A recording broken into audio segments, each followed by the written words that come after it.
Hello everyone. Today let us understand about solid principles, which acts as the foundations for clean code. The subject is design patterns. There's a famous quotation that is a good architecture is essential for sustainable software development. If the architecture is good, then the development, whatever we do or the application which we do will be very sustainable, which can adapt to the changes and flexible to our requirements. This is a quote given by Robert C. Martin. We'll move further. So, what is solid? These are the OOPS principles. We have five core design principles which are introduced by Robert C. Martin in early 2000s. So, why do we need them? We need them to reduce the technical debt, which keeps that code bases manageable over time, make code maintainable, which is easy to update and fix bugs, enables easy testing, which ensure the reliability and stability. Also simplifies our development, which makes it faster and more efficient coding processes.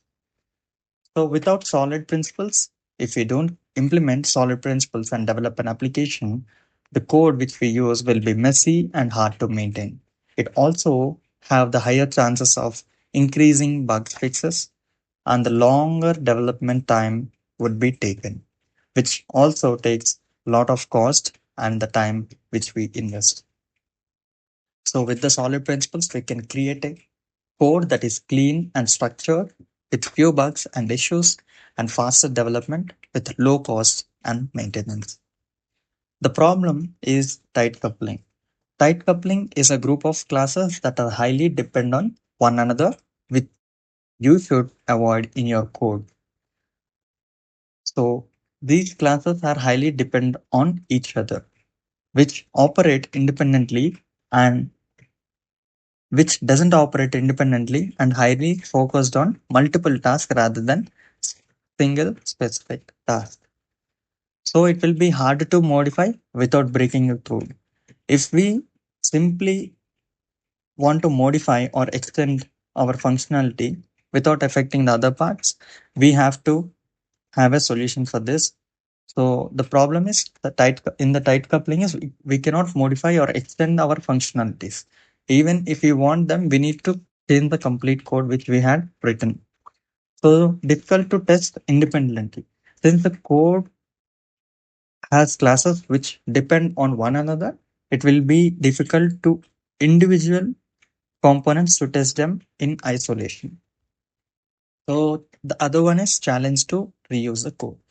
So if you write certain code, then if you want to reuse it like again in the later part, you need to rewrite again if you write the classes which are depend on one another. If you go with the tight coupling, if you go with the other solution, which we are going to discuss next, it will be easy for us to reuse the components or reuse the code which we have already written, so that there won't be any much redundancy.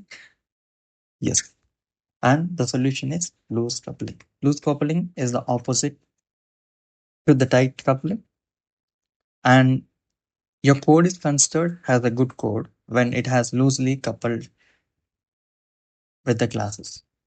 So independent focused classes, in which we have classes that operate independently and highly focused on specific tasks. Second one is easy to modify and extend.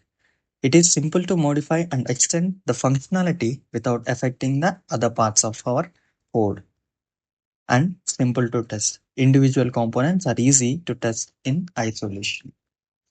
Highly reusable. The code can be easily reused and different parts of the application in the different parts of the application or in other projects as well. So let's understand SOLID. S stands for single responsibility principle, which says that one class should have one job. The second one is open close principle, which is open for extension and closed for modification. Your code, whatever you develop, should be open for extension and should be closed for modification. And the third principle is Liskov Substitution Principle, in which the subtypes must be substitutable. We'll understand it in very detail. In this, we have 6 rules. We'll also consider them while we are going through Liskov Substitution Principle. Interface segregation, where small and focused interfaces are used. We use CRUD in here. We'll understand them when we are discussing about it as well. And dependency injection, which helps us in achieving loose coupling. We'll understand all this principle with examples, simple, very, very simple examples and in simple codes. So the benefits of solid principles. The solid principles make code easier to understand and modify, reducing the maintenance efforts. The second one is better testing. It will promote modular code, making it easier to write effective tests. And the third one is flexible code, in which that is more adaptable to the changing requirements, reducing the complexity. By promoting separation of concerns, solid principles help reduce overall code complexity. Also, the future-proof design that creates a design that is resilient to future changes and extensions. So, are you ready to deep dive into these principles? Let's explore each of these principles at once each time. In the next session, we are going to understand about single responsibility principle. Thank you for watching.